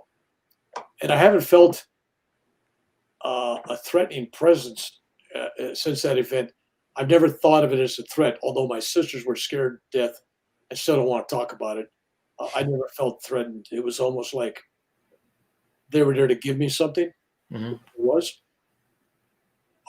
It was an exchange, some kind of exchange. I gave them something, they gave me something. I don't know. And I've had dreams since then that I've always chalked up to just being dreams, but the kind of reoccurring dreams, you go, why I keep dreaming about being in this metallic room, with lots of lights and on tables that look like, like in a veterinarian's office, those kind of metal tables they have in a veterinarian office where you put your dog on, kind of like that, right? I'm going, what odd dreams, Yeah. No fear, nothing fearful. And when I'm having those dreams, it felt like there's people there in a room my age or younger, just slightly older, that are like half brothers, half sisters, like related somehow genetically. Mm-hmm. And they're not pure, whatever this other thing is, kind of a half breed between whoever these people are and me. So it was, and that may all be fantasy, they may all be a dream. I have no clarity on that other than I know that I was abducted. I know that's clear. I know I had something in my wrist. I know that's clear. And I know some of these other things, but I'm not clear on that. It just may be I watched too many movies. Right. But I did have, let's see, somebody probably feels near death opened them up. Here's the deal. Near death opens up people that I've met because I've spoken at IANS, International Association Near Death Study conferences and meetings. And a lot of people have these things. They do say it opens up. Me, I've been out of my mind all my life. It's like, no, but like I said, it's more of a sharpening. But to go back to where I was going with this UFO thing, when I was in the 7th grade or 8th grade, supposed to be the 7th grade, someplace around there, not a rich kid, me and this neighbor kid, we wanted to camp, and nobody's taking us camping. So we pitched a tent in his backyard. I mean, of course, urban camping, right? Right. There you go. And we had a fire. We had a bunch of scrap wood. We had a fire going all night. And that was a night of one of these massive displays of shooting stars. Like some special night where there's, I mean, every minute there's shooting stars. And there was this farm. He had a backyard fence. Behind that fence, the subdivision, because the subdivision in Sunnyvale built up around a farm. It was like when it started intruding the suburbs, they started cutting down the orchards and the farms. So right behind us was an old farm, abandoned farm, with an old spooky farmhouse in it. And that was behind him. It was huge. So we're watching the stars and we're looking at these stars, and we notice these falling stars. There's a group of them traveling the same trajectory. We're going, how could you have fallen stars all in formation going, and then all of a sudden it was like, so we thought that was odd. I mean, kids, but that's not how falling stars, shooting stars go, right? Right. Then all of a sudden we see this ball of what looks like a ball of light. I'd call it a ball of fire.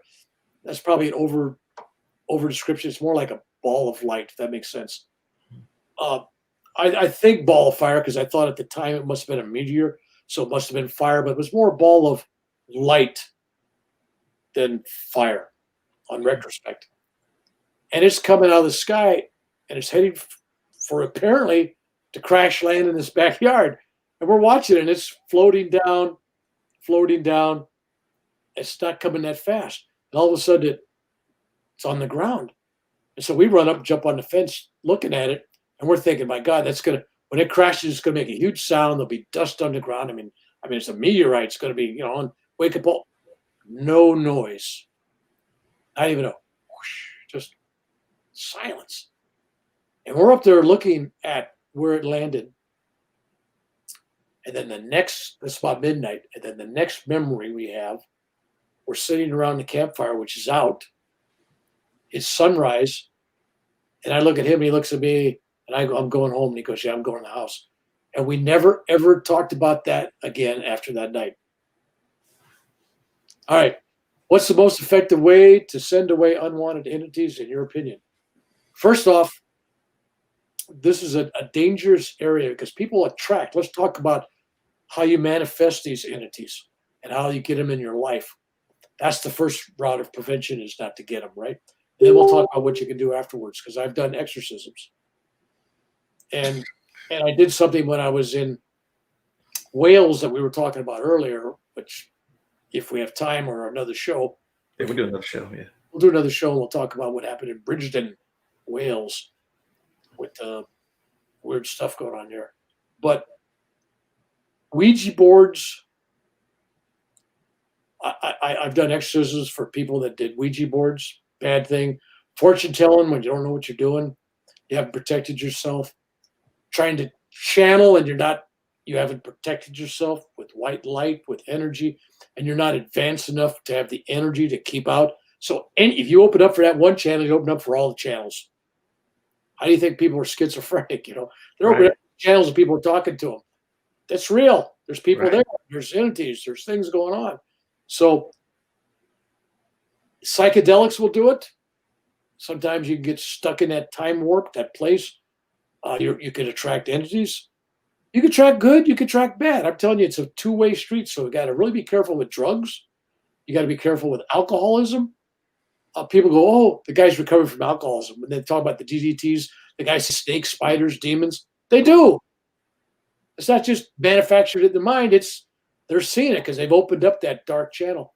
Right. So chanting foreign words, especially Indian and Chinese and African, or something from Haiti, where you're trying to do somebody's chant and do these special ceremonies, unless you're trained in that stuff, unless you're trained by a professional, somebody that's really a guru in it, let's say, don't go there. The world of evil energy eats up the weak. And I'm telling you, I did an exorcism where the first person asked to do it was a Catholic priest, 20-some years as a Catholic priest. He said he would do it. This person went back to him to get it done the next week on the appointed day. And the guy gave up being a priest.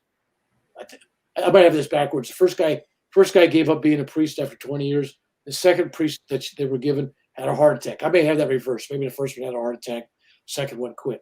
But anyway, the idea was this person went to 2 Catholic priests to do an exorcism, and one priest quit after 20 years with no warning, just walked out, quit, and the other one died. Went to a third priest. I went to the third priest and got holy water and all the stuff to do the Catholic rites. And that priest, after he gave it to me, within 24 hours, was committed to a mental hospital, had a breakdown. 3 weeks in a hospital in the Bay Area. So I'm telling you, if you don't know what you're doing, don't go there. Oh, I'm going to do this little ceremony. We're going to bless your house. We're going to do this. We're going to call these spirits. We're going to try all these guides. Unless you really have the power, and most people overestimate their power. All right, so how do you get rid of it? Which I think is really the question there. You need to get somebody like me or others, there's people out there. You can't do it alone. If you let it get to you, that means already you don't have the power to get rid of it. Mm-hmm. You need your full power, but you need somebody else to plug into that to boost that energy. But you have to do meditations, you have to do visualizations, and more important, if you can't do nothing else, after your meditation, you have to actually talk to whatever this evil energy is and tell it it's not welcome. It's not welcome. Go, leave. You have no power over me. Affirmations, most especially, will help. And if you're a really strong meditator, and if you're really strong in your beliefs and you've rebuilt your energy and you got other people praying with you, that could be enough for the ones that are just bad. If you get a super, super bad one, you're going to need somebody to come in and really do an exorcism. All right. Are extraterrestrials and demons similar to, or same to human beings? Okay. When I say exactly the same, I don't mean that in the way it sounds. But since everything is made in God's image, atoms, all these molecules, strings, quantum physics, we're all made out of the same basic building blocks, right? So yes, they're exactly the same as we are. They just got a different set of how they put together. Just as one could say a dog and a rock and whatever else object you have, it's all the same. Molecular level, it's all made out of the same building blocks, right? Yeah, dude, that's really deep, man. That's think about that. All right, yeah. We're all made in God's image. That's what he meant. It's Yeah. all God's energy, and this energy that is creation is God's love. Without God's love, there is no creation, and without God's love creating this energy, the energy is what makes all these molecules and all these particles move. What gives all these? Why are all these things moving around and have movement? Right? Mm-hmm. That energy is God's love. But all that movement in the cosmos, in creation, all that movement, even though under a microscope, if electronic microscope, it always is imagined or appears to be silent. It's not. Okay. Creation screams in the void. Oh. That's, like I said, that's so deep, but it's so simple. And I love the way you put it. But I do have I guess your final note that I do want you to talk about, if you don't mind. And that's love and forgiveness. And you kind of touched on it right now when you said love. If you don't mind ending the show with that, talk about a little bit about forgiveness. That's a pretty touch after the election we just went through in a campaign. Right. Because we can't have half the country hating. And I'll tell you right now, I got family on both sides of this voting issue, both sides. Mm-hmm. I got friendships. I'll bet you it's 50-50 split. And looking at the national referendum on the it's like 74 million to 70 million. Come on. That's about half the country any way you cut it, right? So it's like you can't disown people on Facebook or your family because they think differently. We have come to a point in time, and maybe that's why we've had such a rough time here. We finally have to learn that just because we think this is the truth doesn't make it everybody's truth. Your truth is your truth. Okay. And what the real truth is, maybe neither one of our truths. Because let's take gravity.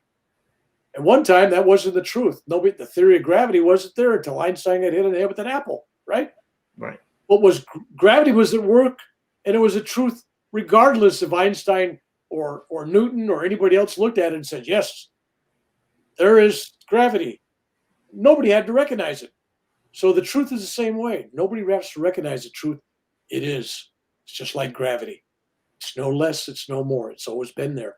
So with love and forgiveness, you have to look out there and say, all right, how can I, if Reverend Bill says that we're all made the same, does he really mean we're all one? Yes. And if we're all one, how could you not forgive yourself? And if you and God are one, there's nothing to forgive. It's all you. It's all God's dream. In other words, God has tripped us. The real question, and only God knows the answer, and he's enjoying the show, I guess.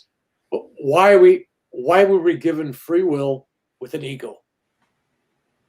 It is, the divine spirit, the creator, allows us to do whatever we want in this dream. We're the dreamers in this dream, but we're not the ultimate dreamer. We're like when you go to bed at night, right? You're in this dream state, God's dreaming you. When you go to bed at night, you dream about becoming a professional basketball player or conquering the world or being a rock star, whatever you want to dream about. That's no more real than who you are right now. And when you wake up from that sleep dream, you go, oh, that was a nice fantasy. It wasn't real. And all the pain you had and all the fear you had in that dream when you were sleeping, none of it was real. So in this life, if this is a dream, not even karma is real. Not even reincarnation is real because they don't exist. In the ultimate sense, there is no reincarnation because all lives are the same dream, same dreamer, and it's like multiple mirrors. It's like, it's only one. There's only one. All right, so once you have that philosophy, only one. And then I'll go for another philosophy because some people won't buy that. But if you have the philosophy that we're all one, how can you get mad at anybody? Did Hitler kill all those people? Well, he did. The history book said so. Misery, people had pain, suffering. It was terrible. But it was still a dream. And even Hitler will wake up from that dream someday. Even that terrible man we all think is Satan, someday will wake up from that because it's all us. So Trump is us, Biden is us. Don't hate, don't take, just, it's all us. So enjoy each of us. We're all a different reflection of the same image in the mirror, but we're all seeing it differently. It's like, what's the word? What was that? What was the thing where you got multiple images? Like down there in Disneyland, they got those images, holographics, holograph image. You take a holograph image and you shine it on broken mirror, and you got the same image on all the parts, right? Right. That's us. We're just broken mirrors. We think that we're the drop in the ocean when we're losing touch with who we really are, which is we are the ocean. We're not the drop. Right. We are the ocean. It is the ego identification with the me, the I, this self that separates you from everyone and God. And as long as you have the ego, the I-ness, then you'll always have a body. Human body, rainbow body, astral body, casual body, body of light, makes no difference. You'll always have a body because you got that attachment to the I. When you awaken from that, and that's the other thing. I want to be awakened someday. And I try to tell people that there is no someday, it is now. We are all already awakened. It is our ego that separates us from that reality. So, all right, so that's that level. Now let's say you don't believe in any of that gobbledygook. You go, oh, Bill, that's crazy. There's the greater self-serving. Let's just say you're a good Christian. You believe in, life after death and all that good stuff. Take a look at Jesus. Jesus on the cross, he didn't condemn anybody hanging him on the cross. Forgave everybody. That was the greatest. He forgave Judas. That was his greatest love. It was not dying for us. It was forgiving on a greater level. He forgave literally all his enemies. That was the greatest message. And he did it while in pain and agony and suffering. Now, to me, the greatest thing you can do is to pray for your enemies and give your enemies love. And that includes forgiveness. That doesn't mean if somebody's wronged you, because I've talked to women's group where people have been, molested and all kinds of terrible things happen. And I tell them, you don't have to love the person that's hurt you. I mean, you don't have to like them, but you have to love them. So liking and loving, two different things. I mean, you love them because they're a reflection of God. They are you. You're one. And if nothing else, if you don't believe that, then believe they're God's children. But you don't have to like them. You don't have to like what they did. You don't have to be around them. You can testify them, let them go to jail if they did something bad. I mean, you let them pay their price. That's okay. But don't stoop to hating people. And if you hold the anger and if you hold back the forgiveness, it's not like you're punishing them. You're really punishing yourself. When you don't forgive others and you're holding it in, you are less spiritual, you are less energy, you are less light, you are less joyful, less happy, and you drown the bliss out in darkness. So when you forgive someone else, truly, and you pray for them, especially your enemy, loving people that love you, your children, your mother, anybody could do that. That's not saintly to love those that despise you.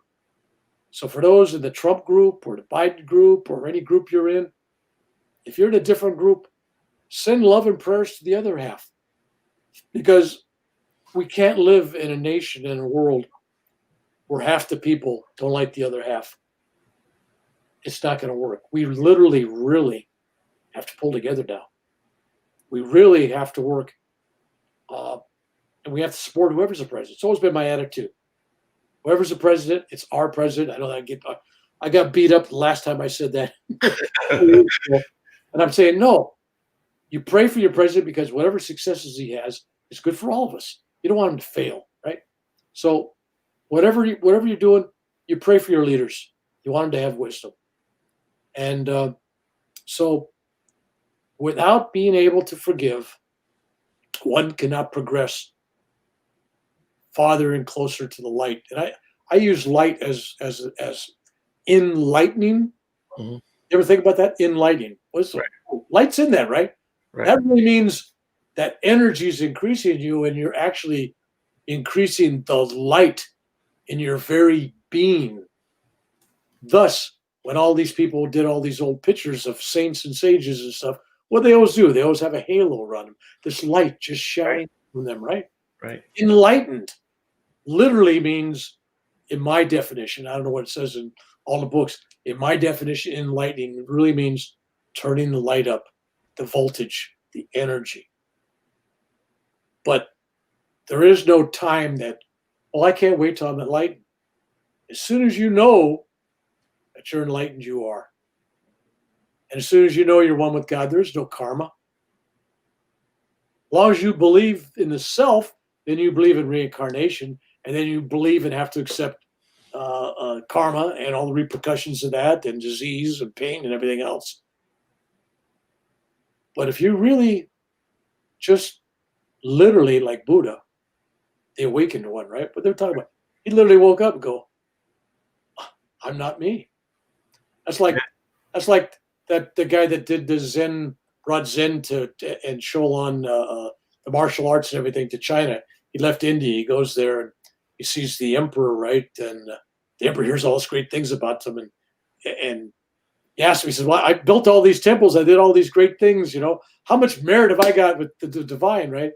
And this guy goes, "None." The guy gets mad at me. He's maybe going to behead him or something, right? And he goes, "Well, who are you?" And he says, "I'm nobody." Guy didn't get what he was really trying to say, right? We're nobody. We're all, right? Yeah. And if you're doing things to merit reward, I don't care if it's a beautiful thing you're doing. You built a foundation and you're on TV every day. You're telling all this good stuff and you hug everybody. You don't. Everybody knows all the good stuff you do. Right. The reward's gone. It's done. It's finished. But the guy that sees a homeless guy nobody else sees, and he puts $10 in the guy's thing, or buys him a meal, or he's kind to somebody else when nobody else is, that carries real merit. But you don't do things for any merit. The most selfish thing you can do in the world, in the creation, is to serve others. That's the most selfish act you can do, because the more you serve others, the more you love others, the more you give others, the more you receive. Don't give it to me, please. Don't. No, you can't stop it. It's the nature of God. It's the nature of the divine. It's the nature of the universe. Whatever you give, you get back. Now, go back to forgiveness. So if one gives love and forgiveness out there to all, because I'll guarantee that every one of us has somebody in our life that we would like to hear say, I forgive you for that. You were young, you were stupid, whatever. I forgive you. All right, don't reason. I just forgive you. Wouldn't it be nice if everybody that we did trespass against, we misjudged them, we did whatever we did. Wow. So let's be like that. Let's be the giver. Meaning, when you forgive somebody, you don't walk up to them and say, "I forgive you, Joe." And then Joe's got to go, "What an ego, man! What do you think you're better than me? You judge me? You don't know who you are, man. You judge what I did wrong." No, forgive people in your prayers and meditation. Now, if they're in a 12-step program or something, if you're in a 12-step program, well, sometimes you got to say, "I'd like to forgive for this." And you tell them what for. But it's asking forgiveness for yourself, not for them. So I think did I answer your question? Okay. Yeah, you did. You did a great job, man. I appreciate that. Okay. Cool. We could go the whole show on the spiritual stuff. That delight me. Yeah. We'll have to do another show, man. You have so much to talk about, and before we go, I just want to mention that in one of your videos I saw where you were talking about, I guess you were telling someone about trying to explain to people about the future and trying to warn them, and they were like, "You can't do that. You have to give them a message." I've had all kinds of stuff like that, but the one last year, and I tell the story reluctantly because when I tell the story, I go, "Well, that's great. Where's your evidence? Where your proof?" Because no, I got nothing. Right. But as a lesson, and in my new book, which is I still see tomorrow, which has a lot of meanings, but I still see tomorrow, which should come out the end of next summer. I'm going to have some prophecies in there and things. But last summer, 2019, I went on a radio show or something but it was like, let's record it ahead of time. And then the guy could edit in and stuff, what he wants to use. And it was going to be broadcast. And so he asked me the kind of stuff you did about some of my videos. He believed all that stuff. Okay. But when he asked me about 2019, what do you see for next year? I'm 2019. What do you see for next year, meaning 2020? And I went into this thing. First thing I said 2020 is going to be the most unusual, crazy year we've ever had. And he goes, "Explain, what do you got?" I said, "Well, there's going to be a world plague." I didn't know about the flu. I didn't know about COVID. No terminology. I just said, we're going to have some kind of plague, a disease, right? A plague. I see people closing borders worldwide. I see this thing in every country. I see this thing closing schools, businesses, people going out of business, people losing their jobs. I see political unrest major from this. I see divisions. I see 300,000 Americans dying by the end of next year. 300,000 minimum. And this guy's just and I said, no. And I see the West Coast United States, in particular California, it's like hell. It's on fire. And I started going to all these things about record fires, and then they're not gonna have enough rain for the next decade or two, and it's like, and there's riots. There's riots all over America. There's people protesting. I don't know exactly what the deal is, but they're gonna smash store windows. There's gonna be anger. There's gonna be fighting, and I don't know what that's about. I really didn't know what it was about. I just saw it. It was like, pick your riot, pick your cause. It's coming, right? And then I said, I see homelessness. I see people at the end of next year not being able to pay their rent. They're behind, and now there's more homeless. And I see crazy stuff happening with real estate in California. Where it's been really expensive, it's going to go down, and where it's been cheaper in California, it's going to go up because people are going to leave Silicon Valley. They're going to leave the places where the jobs were at, because now they're going to discover they can work from home off Zoom. And then by now, this guy's totally tuned me out. He stopped the recording. I saw a recording light when the red's not on. And he never aired any of my interview, never returned an email, never returned any inquiries, just wrote me off. He's not alone. The same thing happened. Some filmmaker came to my house last year. Same thing. They wrote me off as wacko because I'm trying to tell them how bad 2020 was. Nobody wanted to believe that there could be a worldwide epidemic and close down borders and hundreds of thousands of people in America was going to die. They thought that was so far out there. Now, in my book, in my new book coming out, I'm going what I really saw, and what I'm predicting. Because predicting that's after the fact. That's like me saying, I'm predicting 9/11, and I'm doing this today, right? Yeah. It's always 100% accurate. It's 100% accurate when you go back. It's like I had a grandfather once that said he predicted Pearl Harbor, exact time and place it was going to be, blown up and everything. But he did it in 1953, which didn't have any impact on anybody. So it's like, that's not impressive. So for me telling you that, it's kind of like the same thing. Like, yeah, okay, it's 1953 Pearl Harbor. But my point is in telling you that is people really don't want to know the truth. They, Right. if it sounds really wacko and far out there, they're just like, I mean, if I told you last year there was a plague coming worldwide, going to shut the borders, and Italy's going to have trouble, and France and America, and you can't go to Canada, and you can't go to Mexico, and it's going to, all these things are going to happen, right? I mean, you would have been, maybe we'll hold this tape for a year. Right. We'll play it next year, and we'll all laugh at how wrong he was, right? Right. But you don't destroy it. You don't just write it off. It was like, so it happened twice. And then I just kept my mouth shut. I'm saying, the God, the creator, somebody's telling me this is not a good idea to get it out there. The year's going to be bad enough without them.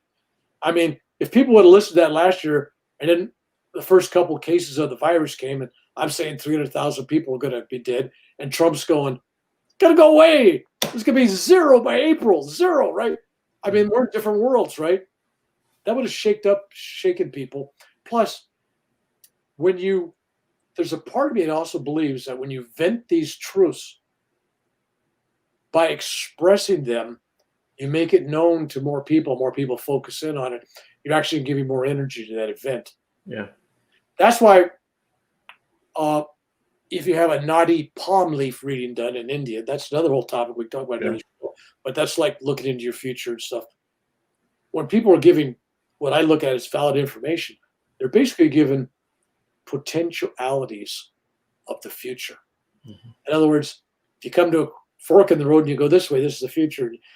For example, if I told you, and you're a smoker, let's say, this is all pretend, none of this is real, so don't start thinking, oh, he's giving me a message. I'm not. But if I told you that 35 years from now, you're going to die of lung cancer, and you're a smoker, and I'm telling you now, and you got 35, that's a prediction made. And that prediction is made on you continuing to smoke for 35 years, right? Mm-hmm.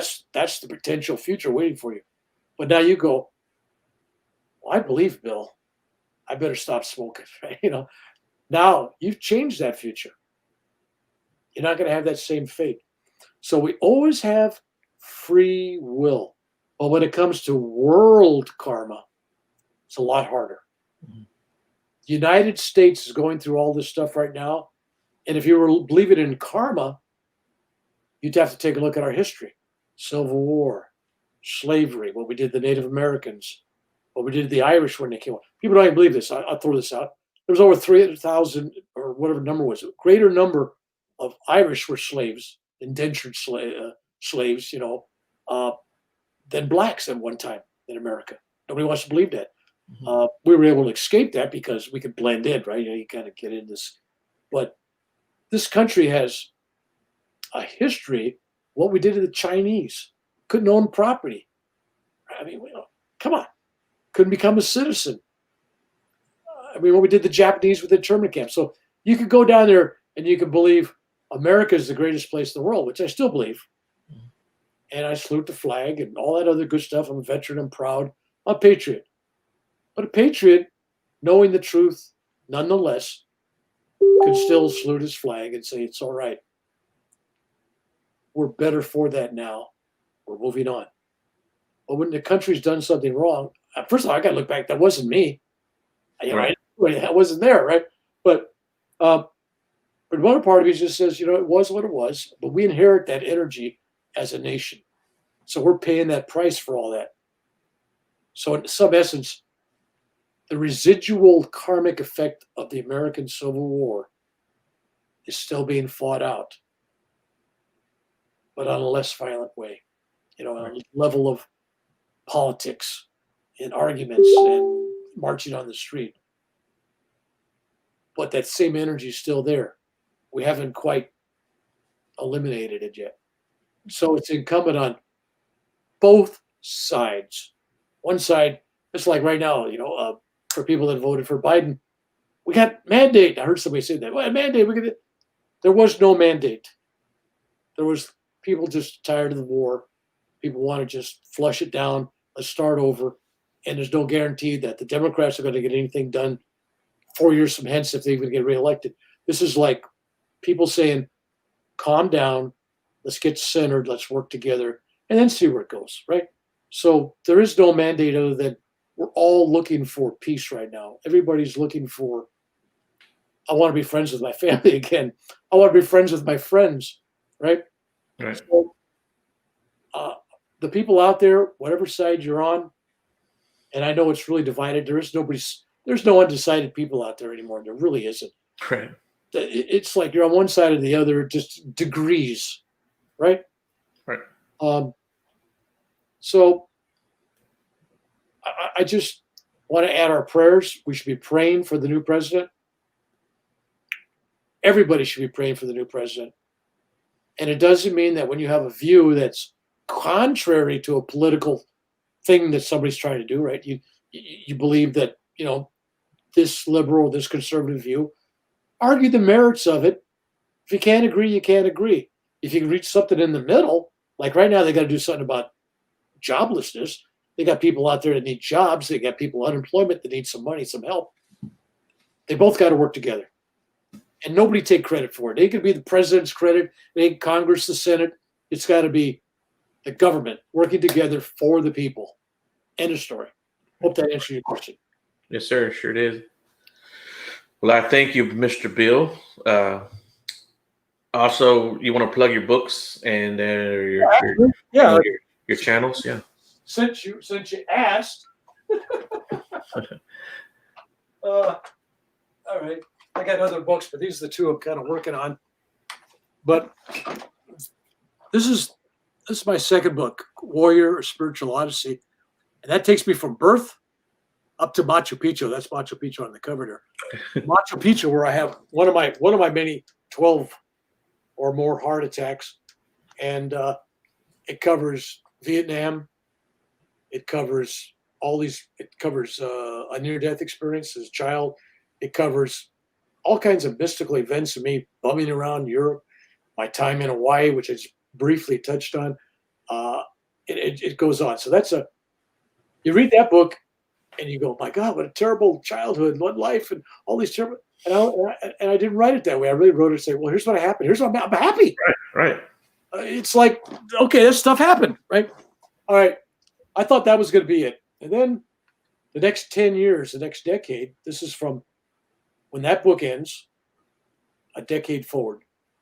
This ends about 2016. And that's a picture of my imaginary place. That's a picture of the Himalayan mountains. And then from another photo, we used this monastery. Okay. Another photo, I had this guy put these flags in there. So that's a composite.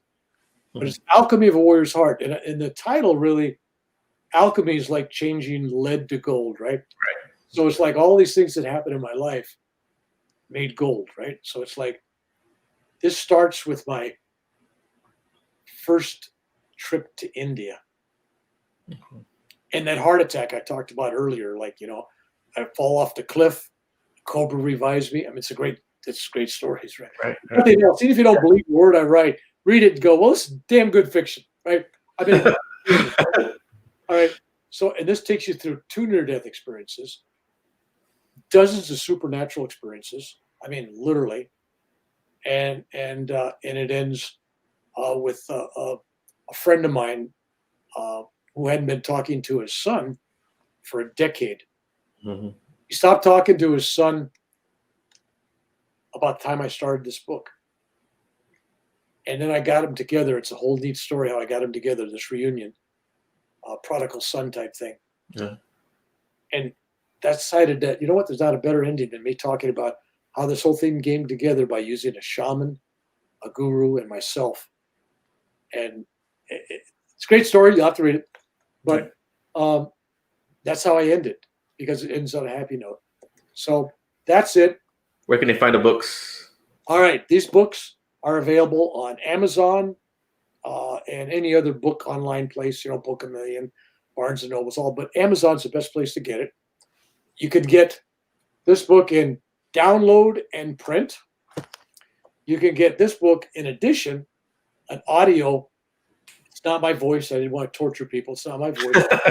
But I got a guy, Clay, a Native American with this long breeded. I mean, he looks just the part that you want to have. If you were casting a movie about this wise Native American shaman, it would be this guy, right?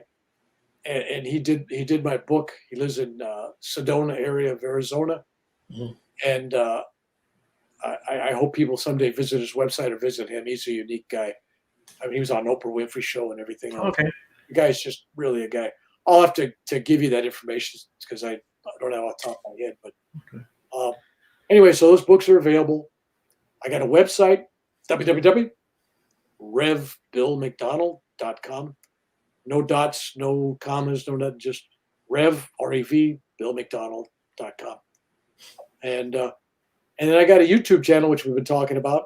If you punch in Google search Rev Bill McDonald, you should find me. Should be pretty easy to do. Not only do I have 100 and some videos that I've done that are on there, I also have 50 or 60 that other people have done, like I'm doing this thing with you. So sometimes if they're on YouTube, I'll put them all link on there. But there's also videos that are not on YouTube that people have on unique other sites. So if you do a Google search, you'll find literally hundreds of videos out there and several documentaries if you look hard enough. Right. Best documentary if you don't want to watch anything else. And you can find it on my website and you can find it on my YouTube channel if you go to videos about Bill McDonald, Reverend Bill. It's by a French filmmaker, Anthony Chenet. Anthony Chenet. Chenet is C-H-E-N-E. Anthony Chenet. And it's the 3 near-death experiences of Reverend Bill McDonald. And he took a 5.5-hour interview. Sounds familiar. 5.5-hour interview. And he condensed it into a beautiful, brilliant 47 minutes. And then he's got, when I'm talking, my voice continues, and he's got overlays of, neat scenes and stuff, like Vietnam with helicopters and stuff. Yeah. So, last parting story, because I mentioned his film, because this is not anywhere, and you're going to be one of the first to hear it. So, he flies all the way out to California from France, summer of 2019. We sit down in this mansion of a house in Silicon Valley in Woodside, Atherton, I think it was, or Woodside, one of these rich communities there. It was the home of the vice president of Intel Corporation, right? So got invited to film there. And he's got all this rack of lights set up all around to film, so I'm lit up like I am now, right? And I keep telling him, I said, we're not alone. He's going, yeah. And I keep insisting, I said, no, we're not alone. They're going to be here watching this. In fact, they're here now. And he goes, and I go, no, they're really here. We're not alone.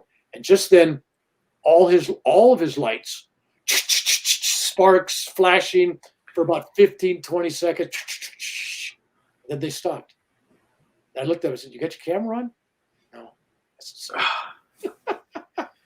so the energy was there. I could feel it. Right. I mean, I've done that. I was giving a talk with 500 or 600 people in Tucson, Arizona. That's another story. And things happened, and that was unique, and I had the audience, tearful and feeling the energy. So when people watch these videos, some people watch it and it's just like watching a movie or video or cartoon, documentary, whatever. Other people that are really tuning in at a different level, they will write me and tell me that watching the particular video, it healed them, or it stopped them from committing suicide, or fixed their marriage, or got them to talk to their grown children, or got them off alcohol or drugs. Not a week goes by where somebody doesn't send me a message similar to that. That's so good. It's not me. I'm just a conduit. I'm just a pipe where the energy flows. It's all God's energy. So if somebody feels a healing from watching this or that, it's not me. Don't thank me. I don't need that.